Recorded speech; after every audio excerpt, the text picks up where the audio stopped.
Di tiap masa dan generasi, pastilah terdapat para wali-wali Allah. Mereka mendapat berbagai keistimewaan dan posisi yang mulia di sisinya. Prestasi ini diraih, antara lain, berkat proses penempaan spiritual dan pendekatan tak korup yang intensif dan kontinu dalam menggapai ridanya. Manfaat yang paling nyata dari kedudukan terhormat di hadapan Allah tersebut ialah para wali tidak memiliki rasa khawatir dan gelisah menghadapi persoalan apapun. Ini tak lain karena seperti yang disebutkan sebuah hadis qudsi, tiap penglihatan, pendengaran, dan doa para hamba yang telah memiliki kedekatan dengan Sang Khalik tak pernah jauh dari sentuhan-sentuhannya. Ingatlah, sesungguhnya wali-wali Allah itu tidak ada kekhawatiran terhadap mereka dan tidak pula mereka bersedih hati. Yaitu orang-orang yang beriman dan mereka selalu bertakwa. Quran Surah Yunus.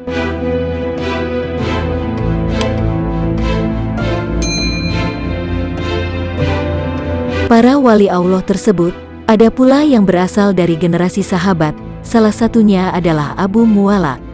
Tidak dijelaskan secara pasti nama lengkap sahabat Rasulullah tersebut. Namun ia cukup dikenal dengan panggilan gelar kunyahnya saja. Abu Muwallaq adalah pedagang sukses. Ia menjalankan perniagaan baik dari permodalan sendiri ataupun menjalankan investasi orang lain. Bisnis yang ia jalankan telah merambah ke berbagai daerah. Seringkali, ia mesti melangsungkan perjalanan jauh, ribuan kilometer, dan menaklukkan keganasan padang pasir untuk berdagang di wilayah tertentu. Meski demikian, kesibukan berniaga sang sahabat tidak lantas membuatnya lalai akan perintah agama.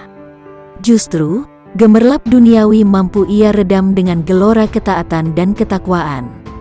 Abu Muwallaq terkenal ahli ibadah dan berhati-hati dalam urusan dunia dan agama. Suatu ketika, di tengah-tengah perjalanan bisnisnya, Abu Muwallaq melewati gurun di tengah malam nan gelap. Ia tidak ditemani siapapun, seorang diri. Kali ini, sekaligus ia tidak bersenjata.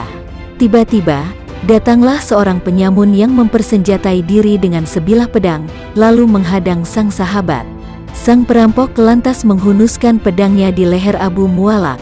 "Serahkan hartamu, jika tidak aku akan menebas lehermu," kata perampok dengan nada tinggi dan menggertak. "Ambil saja hartaku dan biarkan aku pergi," jawab Abu Muwallaq. Si penyamun berkata, "Tidak bisa, harta akan aku ambil, tetapi aku akan tetap membunuhmu."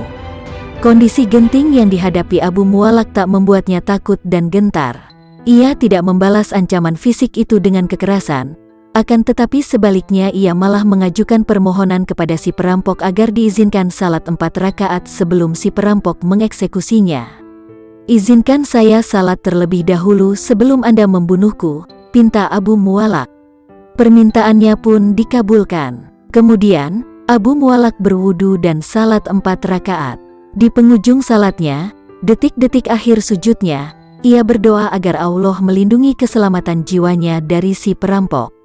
Tak selang berapa lama, datanglah pengendara kuda dengan tombak yang diletakkan lurus sejajar tepat di antara kedua telinga kuda yang ia kendarai. Sadar akan kehadiran pengendara misterius itu, si perampok bersiap diri, tetapi apa boleh buat.